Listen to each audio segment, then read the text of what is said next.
Let's do an overview of the 6 types of working genius. But before we do that, let's remember that this is certainly a tool for individuals to apply where they get their joy and their energy in work.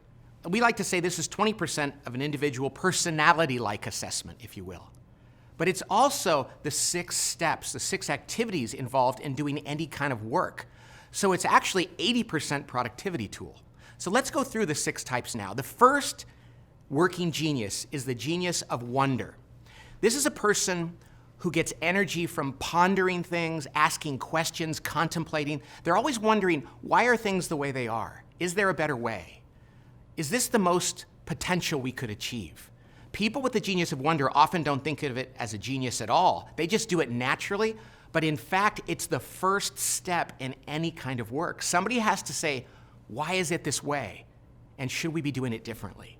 The genius of wonder. That provokes the second genius, the genius of invention. The person with the genius of invention loves to come up with new ideas out of nothing. They like to invent, of course, and they really like to come up with novel, new ways of solving problems. So they take whatever somebody is wondering about and they say, that's a good question. Let me try to solve it. Let me come up with something novel and new that can solve that problem. This is the second stage of work. The third stage, the third genius, is the genius of discernment. This is really important.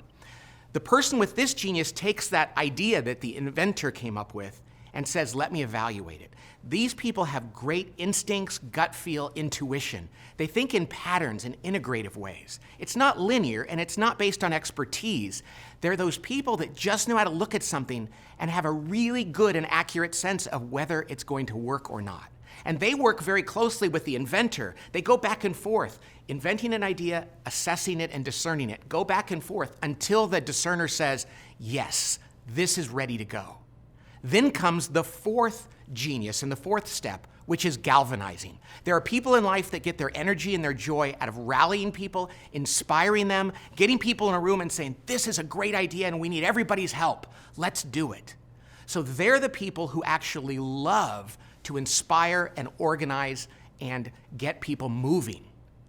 The fifth type of working genius is enablement. Now, this is a critical one that people often don't think of as a genius, but they're the ones that respond to the galvanizer and say, if you think this is a great idea and I know you need help, I will provide that help. In fact, I'll probably be able to anticipate what people need, and I'll provide that help in the way they need it, on their terms.